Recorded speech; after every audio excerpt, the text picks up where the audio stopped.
آج کی ہماری ویڈیو نمرود پر ہے۔ یہ نمرود کون تھا اور اس کی موت کیسے ہوئی؟ نمرود نے ایسا کون سا گناہ کیا تھا کہ جس کی اسے اتنی دردناک سزا ملی؟ اللہ کی اس سرزمین پر ہزاروں سال پہلے مشرق و مغرب پر حکومت کرنے والا ایک بدترین بادشاہ جو اپنے آپ کو خدا کہلاتا تھا، جس کا نام نمرود بن کنعان تھا۔ ایک رات نمرود نے خواب دیکھا کہ ایک تارا آسمان میں اس طرح چمک رہا ہے کہ اس کے نزدیک چاند اور سورج بے نور نظر آ رہے تھے۔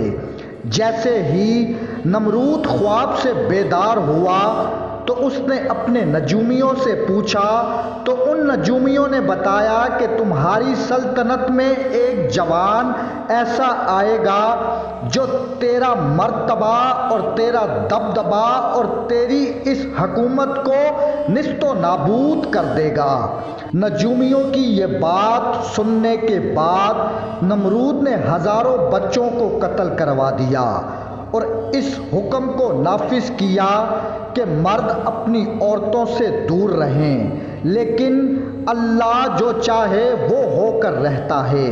اب اللہ تعالیٰ نے اپنی رحمت کے خزانے سے اپنے خلیل حضرت ابراہیم علیہ السلام کا ظہور کیا۔ تاریخ نے لکھا ہے کہ حضرت ابراہیم علیہ السلام کی والدہ جب حضرت ابراہیم علیہ السلام کی آمد ہوئی تو اس نے اپنے بیٹے ابراہیم کو ایک غار میں چھپا کر رکھا۔ روایات بتاتی ہے کہ 7 سال تک آپ کی والدہ اس غار میں چھپ کر آتی اور آپ کو دودھ پلا کر واپس چلی جاتی۔ جب آپ بڑے ہوئے تو آپ کے چچا آزر نے یہ چاہا کہ آپ ان کے ساتھ آ کر رہیں اور ان کے کام میں ان کا ہاتھ بٹائیں۔ اب حضرت ابراہیم علیہ السلام آ کر شہر میں رہنے لگے۔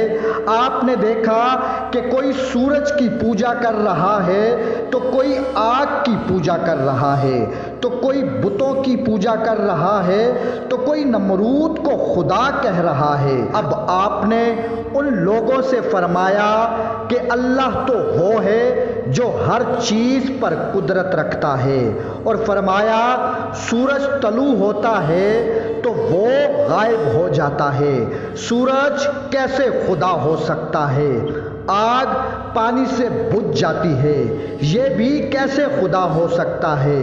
یہ جو بت تم لوگوں نے اپنے ہاتھوں سے بنائے ہیں یہ کیسے ہو سکتا ہے کہ یہ خدا ہوں؟ نمرود ہماری طرح سو جاتا ہے اور وہ بیمار بھی ہو جاتا ہے، یہ کیسے خدا ہو سکتا ہے؟ اب روایات بتاتی ہے کہ ایک دن جب سب لوگ میلے پر گئے تو حضرت ابراہیم علیہ السلام نے ایک کلہاڑی سے تمام بتوں کو توڑ دیا اور کلہاڑی کو ایک بت کے کندھے پر رکھ دیا۔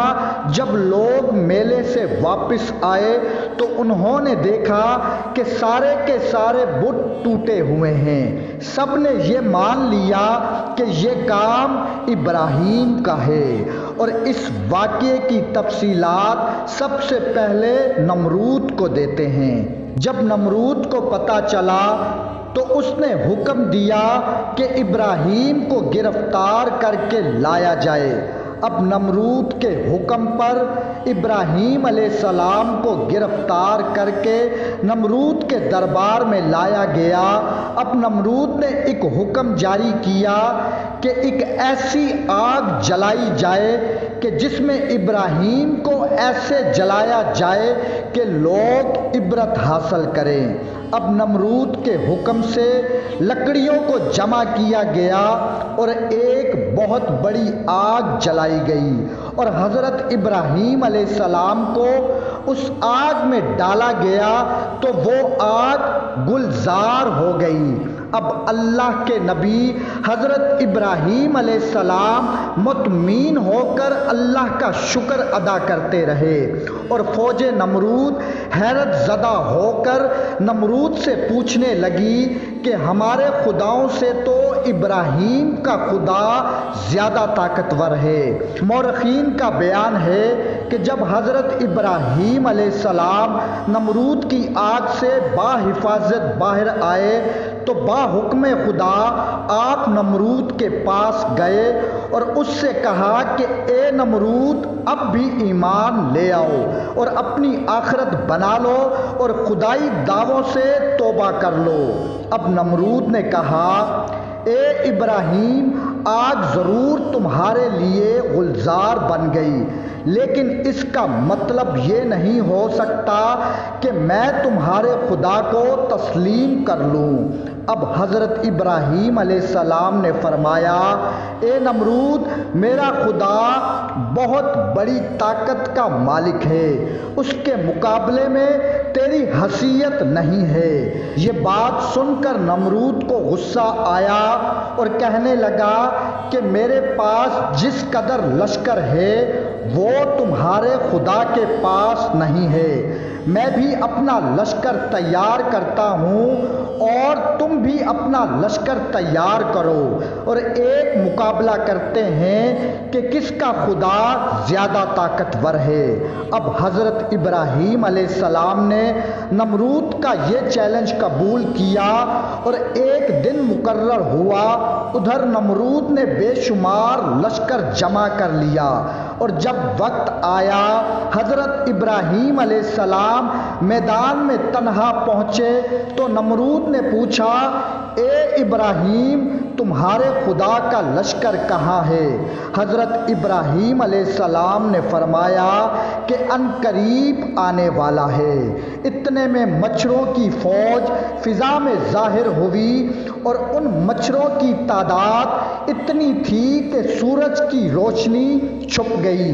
ان مچھروں نے زمین پر پہنچ کر لشکر نمرود پر حملہ کر دیا اور لشکر نمرود کو فنار کر دیا، اور کچھ بھاگ گئے۔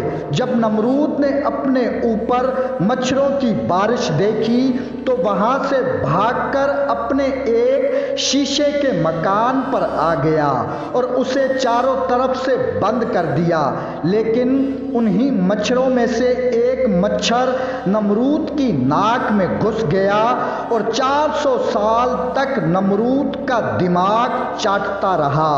نمرود ایسے عذاب میں رہا کہ اس سے موت ہزاروں درجے بہتر تھی۔ نمرود اپنا سر دیواروں اور پتھروں پر مارتا اور اپنے سر پر جوتے مرواتا تاکہ کچھ دیر اس کو سکون آ جائے، اور یوں اس ظالم اور بدبخت بادشاہ کی موت ہو گئی۔ اللہم صلی علی محمد و آل محمد۔